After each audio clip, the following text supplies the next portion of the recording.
Siyata Dishmaya, we are here in Shar Yichud learning on the Parashat. We are in Sefer Shmot, Parashat Beshalach, the splitting of the sea, the amazing things, the man coming down, all the beautiful miracles that Am Yisrael went through, leaving Egypt in the Exodus and coming to the Holy Land. And B'ezrat Hashem, today we are going to be learning a little bit about the midah of Bitachon and what happened with the man. It says, Ish al yoter mimeno ad boker. When the man came down, it's known that it came down every single day. And there was a commandment from Hashem through Moses that a Jew, when he receives his man, is not allowed to have leftovers, not allowed to leave anything left over for the next day. Whatever you were given for that day, you and your family have to consume. Don't try to save it. Don't do it. It's a sin to try to save it. Don't leave anything over.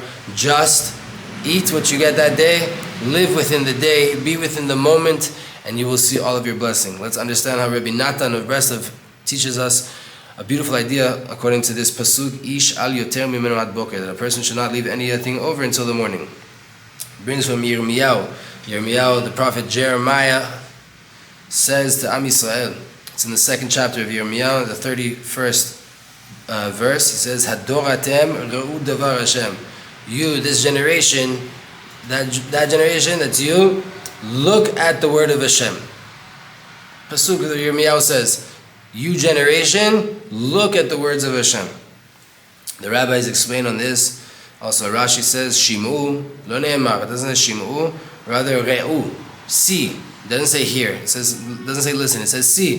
From here, we understand that he took out this jar of man. Right later in the Parashat, Moshe takes a piece of man and puts it away for generations. So too, we understand from the words of Yirmiyahu that Yirmiyahu at the time took out the original jar of man and showed the Jewish people. He said, look at this.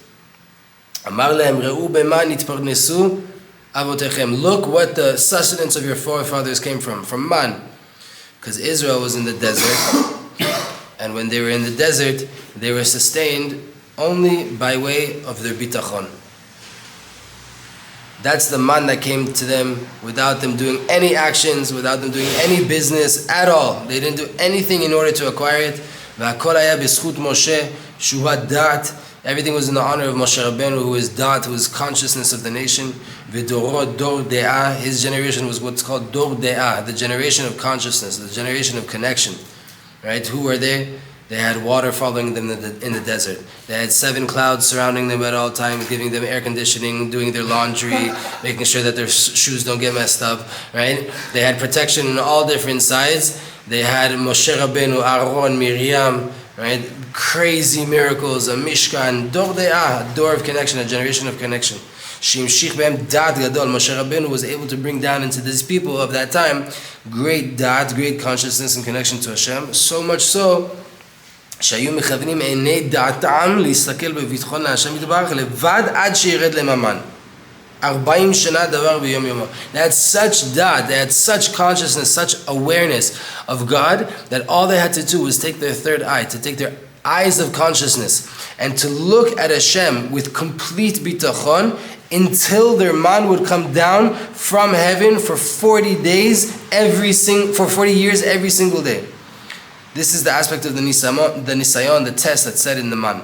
Like it's written in the Parashat, Hineni mamtir lechem lechem min hashamayim leman anasenu.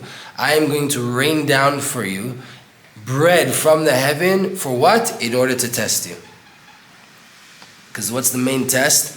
Are you going to hold on to your bitachon every single day and not think and not have thoughts about the anxiety of what's going to be, how am I going to have money tomorrow, how am I going to pay bills, what am I going to do, what's going to happen, today I have it so maybe I'll guard a little bit, I got all the money I need for Shabbat, but what am I going to eat on Sunday, so let me save 100 shekel to try to get food on Sunday, right?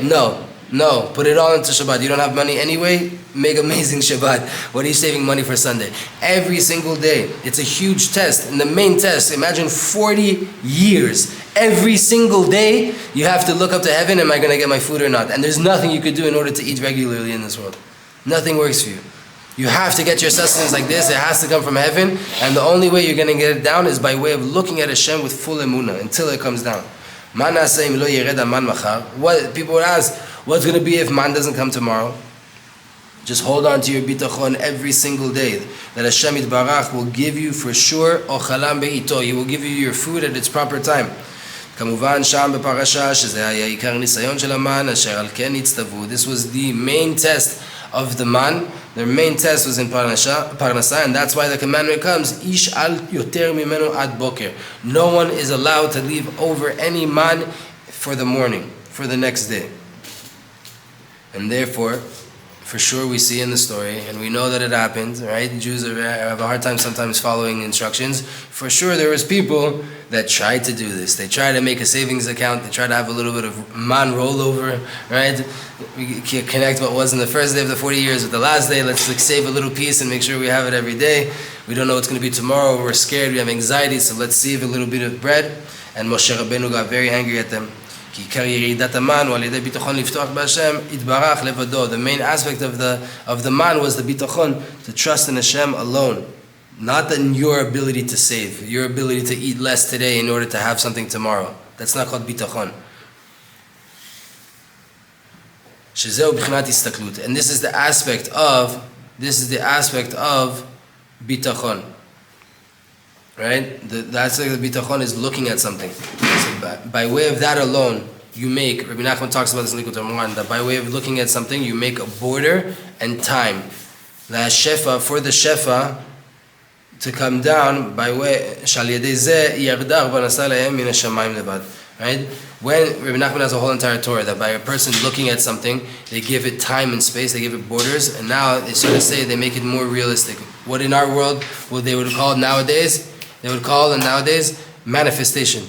Manifestation, right, is just this idea that you look at something, even with your spiritual eye, and you try to bring it down, you try to give it time and space so that there should be a physical place in this world for that light to rest. So to the rabbi said, this is the reason that the man came down every single day and not once for a few days. So that they should put their eyes up to the heavens, meaning so that they should have strong bitachon. And this is what Yirmiyahu said when he wanted the people to be busy with Torah, to strengthen their bitachon alone, so that their parnasah should come from the heavens alone, without having to do any business. Like the man came down for their forefathers, therefore he said to them, Re'u davar Hashem, see the word of Hashem.